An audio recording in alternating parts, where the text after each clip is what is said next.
Hello friends, नमस्ते। My self doctor Amit Gupta, Aastha homeopathic clinic सदरी coat चिन्हट से मैं आप सभी का अपने YouTube channel doctor Amit Gupta homeopathic treatment पर बहुत बहुत स्वागत करता हूं। आज आप सभी को हम ड्रग डिस्ट्रीब्यूशन सिस्टम के बारे में बताएंगे। ड्रग डिस्ट्रीब्यूशन सिस्टम का मतलब होता है कि किसी अस्पताल में कैसे औषधि का हम वितरण करें, किस प्रकार से वितरण करते हैं। देखिए, हॉस्पिटल को आप जानते ही हैं कि हॉस्पिटल में दो विभाग होते हैं, जिसको कहते हैं कि भीतरी विभाग और बाहरी विभाग। यानी कि hospital make to use drug therapeutic substances in patient and out patient department. यानी कि इन पेशेंट के डिपार्टमेंट से भी और आउट पेशेंट के डिपार्टमेंट से भी हॉस्पिटल को रेगुलाइज करते हैं हम। तो अगर हम देखते हैं कि ज़्यादातर रोगी को समझाने के लिए हम किस तरीके से और दवा देने के लिए हम किस तरीके से अपनी जो हॉस्पिटल में वितरण की प्रणाली है उसको हम या ड्रग डिस्ट्रीब्यूशन सिस्टम उसको कैसे डिफाइन करते हैं, तो हम देखते हैं कि hospital have two types of drug distribution system. कितनी? दो टाइप के ड्रग का, दो type of drug distribution services. Drug distribution services दो टाइप की होती हैं। वो कौन कौन सी हैं? नंबर एक, अगर देखा जाए कि डिस्ट्रीब्यूशन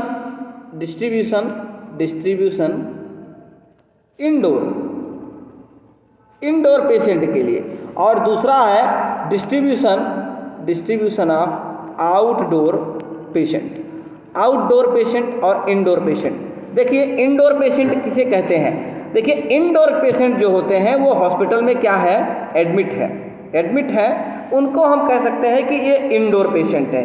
पेशेंट जो वार्ड में रहते हैं, जो कि किसी वार्ड में एडमिट है, चाहे उनका सर्जरी हुआ है या जनरल उनका जो है क्या बोलते हैं कि ट्रीटमेंट के थ्रू वो उनको जनरल वार्ड में ही शिफ्ट किया गया है कोई आकस्मिक ट्रीटमेंट के लिए, या फिर जैसे एक्सरेज हैं या फिर ऑपरेशन थिएटर में हैं या किसी स्पेसिफिक डिपार्टमेंट में अगर वो हैं, तो ऐसे पेशेंट को दवा देना, आपको डिस्ट्रीब्यूशन की जो प्रणाली है उसको हम इंडोर के अंतर्गत रखते हैं। इसी तरीके से अगर देखा जाए कि distribution of drug to outdoor patient की बात करते हैं, तो जो पेशेंट एडमिट नहीं है यानी कि patient not admitted and not occupying bed, यानी कि कोई वो पेशेंट जो है बेड नहीं पाया है, यानी हॉस्पिटल में वो आया तो निदान के लिए, ट्रीटमेंट के लिए, लेकिन वो बेड नहीं पाया है, उसको हम कह सकते हैं कि ऐसा पेशेंट जो है वो आउटडोर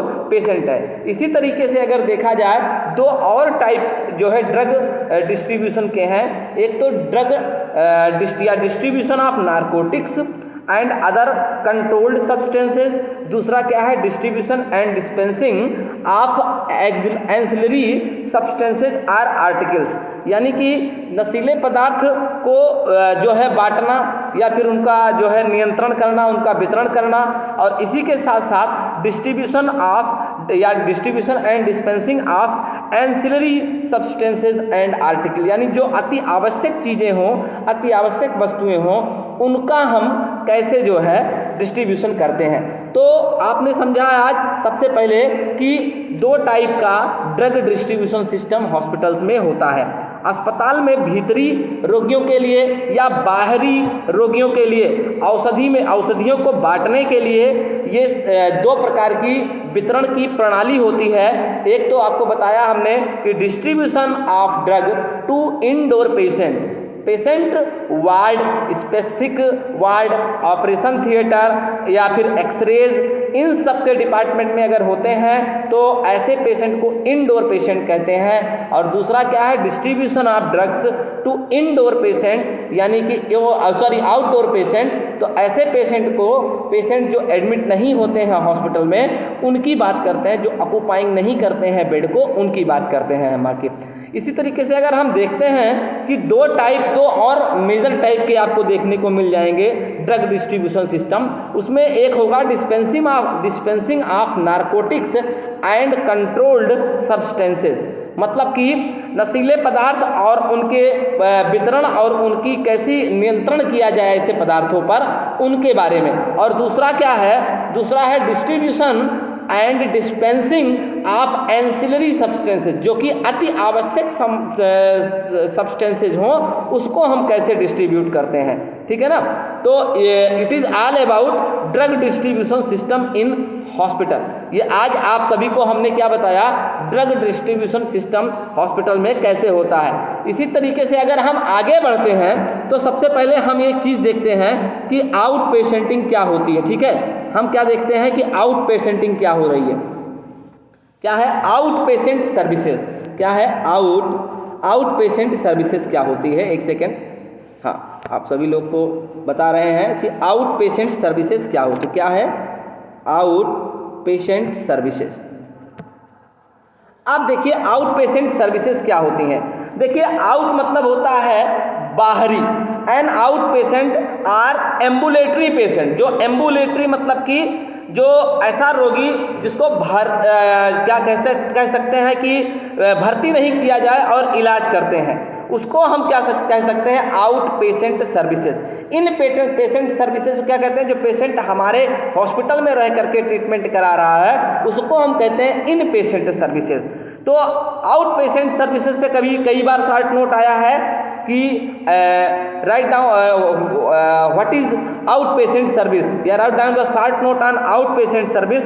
तो an out patient service are ambulatory patient is not admitted in hospital and general or in emergency treated which could be diagnostic by therapeutics या preventive measure से diagnostic measure पर जिसको चेक किया जाता है और एडमिट उसके लिए रिक्वायरमेंट नहीं होती है, यानी उसका एडमिशन यानी उसको हॉस्पिटल में एडमिट नहीं किया जाता है, ठीक है ना। ये आउट पेशेंट कई टाइप के होते हैं।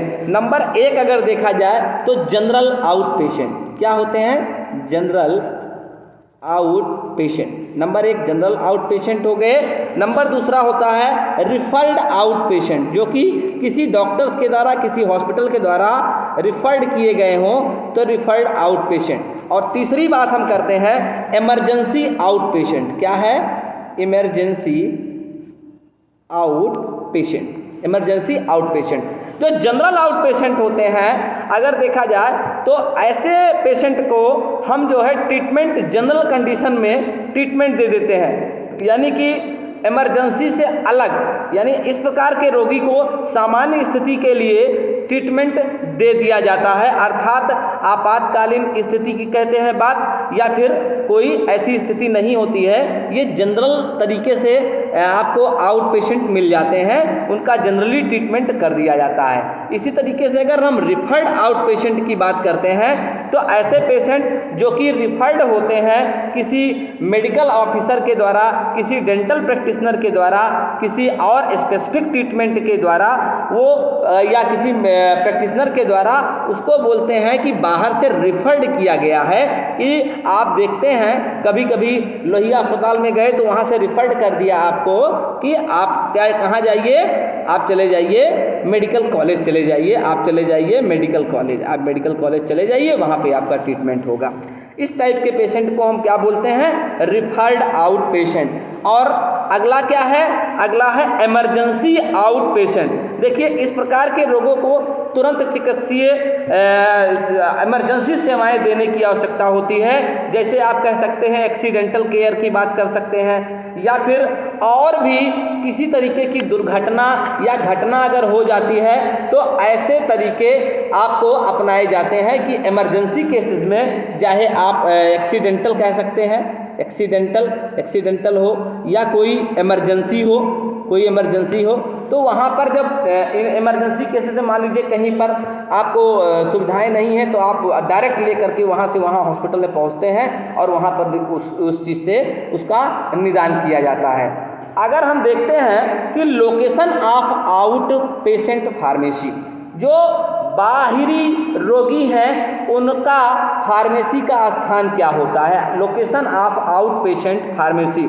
देखिए कोई ऐसा नियम नहीं है जिसके आधार पर जो बाहरी रोगी हैं उनके लिए कोई डिस्पेंसरी को स्थापित किया जा सकता है, लेकिन फिर भी एक ए separate out patient pharmacy, A combined in patient and out patient unit service provide in same window. जो विंडो इन पेशेंट के लिए रहता है हॉस्पिटल्स में, वही आउट पेशेंट के लिए फार्मेसी का सेम विंडो पे ही वर्क किया जाता है। और कभी कभी ऐसा होता है कि एक ही आपके फार्मेसी में दो विंडो लगा रहता है, इन पेशेंट और आउट पेशेंट। तो उससे क्या होता है कि सर्विस जो है वो थोड़ी सी फास्ट हो जाती है। मान लीजिए इन पेशेंट और आउट पेशेंट की एक ही विंडो होगी, हॉस्पिटल बड़ा होगा, तो दिक्कत क्या होती है, दिक्कत ये होती है कि तमाम ऐसे पेशेंट हैं जिनको दिक्कत हो रही है, उनको इमरजेंसी में ट्रीटमेंट चाहिए, और तमाम ऐसे होंगे जो जनरल रिफर्ड पेशेंट होंगे, ये जनरल या रिफर्ड आउट पेशेंट होंगे, जनरल पेशेंट होंगे, वो भी दवाई के लिए लाइन लगाए रहेंगे, तो वहाँ दिक्कत होगी। इसलिए देयर आर टू विंडो, एक combined patient and out patient unit के लिए सर्विस प्रोवाइड करने के लिए सेपरेट अलग अलग विंडो की स्थापना की जा सकती है, और यही लोकेशन है। लेआउट की बात अगर करते हैं, layout out patient deformity OPD की बात करते हैं, जो ओपीडी की जो बाहरी रोगी के लिए जो हॉस्पिटल में आपका होता है, तो आपने देखा है कि बाहरी रोगियों को बैठने के लिए अलग व्यवस्था की जाती है, और अंदर वाले रोगी के लिए जो इंटरनल होते हैं वो तो आराम से, वो तो उनका अलग ही होता है, क्योंकि वो क्या कह सकते हैं वार्ड में या किसी क्या बोलते हैं कि स्पेसिफिक वार्ड में एडमिट होते हैं, तो इनका लेआउट अलग होता है। इनका कार्यालय, इनका रोगियों का भंडार, दवाओं का भंडारण, या इसका रेफ्रिजरेशन, या इनकी डिस्पेंसरी की बात करते हैं। अब उस डिस्पेंसरी में आपको अलग अलग विंडो मिलेगा। विंडो में आपको dispensing window for OPD outdoor patient, ठीक है, और आईपीडी इंडोर पेशेंट, ठीक है, इंडोर पेशेंट के लिए आईपी अलग होगा। तो इस टाइप का टोटल जो है आपको जो है देखने को हॉस्पिटल में मिल जाता है। तो आपको ये सबसे बहुत ही इम्पोर्टेंट टॉपिक है जो हमने आपको बताया कि इंडोर और आउटडोर पेशेंट। अगर हम आगे आते हैं इन पेशेंट सर्विसेज की बात करते हैं कि इन पेशेंट सर्विसेज, तो इन पेशेंट में आप देखते ही हैं कि इन पेशेंट के लिए आपको फार्मासिस्ट और तमाम बेड की आवश्यकता होती है। जैसे 50 बेड पर 3 फार्मासिस्ट की आवश्यकता होती है, अप टू 100 बेड पर आप देखते हैं 5 फार्मासिस्ट की आवश्यकता होती है। इस तरीके से 200 बेड पर आपको आवश्यकता होती है 8 फार्मासिस्ट की। आगे बढ़ेंगे 300-500 बेड पे 10 से 15 फार्मासिस्ट की ज़रूरत होती है। और इसका अपना अलग इन पेशेंट सर्विसेज का आपको हॉस्पिटल में क्या बोलते हैं, चाहे आप क्या कह सकते हैं कि सर्विसेज की बात करिए तो इनकी सारी चीज़ें हर फ्लोर वाइज या जैसा भी हो, नर्सिंग स्टेशन, दवाओं का डिस्ट्रीब्यूशन का सिस्टम और क्या क्या सुविधाएं प्रोवाइड की जा रही हैं, तो वो सारी चीज़ें इन पेशेंट के लिए अलग हो जाती हैं जो पेशेंट एडमिट होते हैं। 4-5 टाइप के ड्रग डिस्ट्रीब्यूशन सिस्टम, जैसे कि आपको व्यक्तिगत रूप से उसको प्रिस्क्रिप्शन की एक आर्डर सिस्टम की व्यक्तिगत रूप से एक पर्ची या आदेश पर्ची दी जाती है। कंबाइंड रूप से उस फ्लोर पर स्टॉक भी किया जाता है दवाइयों का, और इसके साथ साथ इंडिविजुअल देखा जाए तो विशिष्ट तरीके से औषधि आदेश, फ्लोर स्टॉक, ये सब सारी चीज़ें जो भी रजिस्टर है या यूनिट डिस्पेंसिंग सिस्टम है, इन सब चीज़ों का अलग तरीके से, अलग इंडोर पेशेंट के लिए अलग तरीके से सिस्टम होता है। ओके, तो ये जो है आपका drug delivery system, it is all about your drug delivery system. तो ये बहुत ही इंपॉर्टेंट क्वेश्चन है। कई बार ये आपको क्या नाम है 5 नंबर में, 10 नंबर में आप लोगों के एग्ज़ाम में पूछा गया है। तो आप लोग इस वीडियो को ज़रूर देखिए, हमारे चैनल को सब्सक्राइब करिए, शेयर करिए, और अगर आपको वीडियो आया हो पसंद तो ज़रूर आप लाइक करिए, शेयर करिए। थैंक यू, धन्यवाद।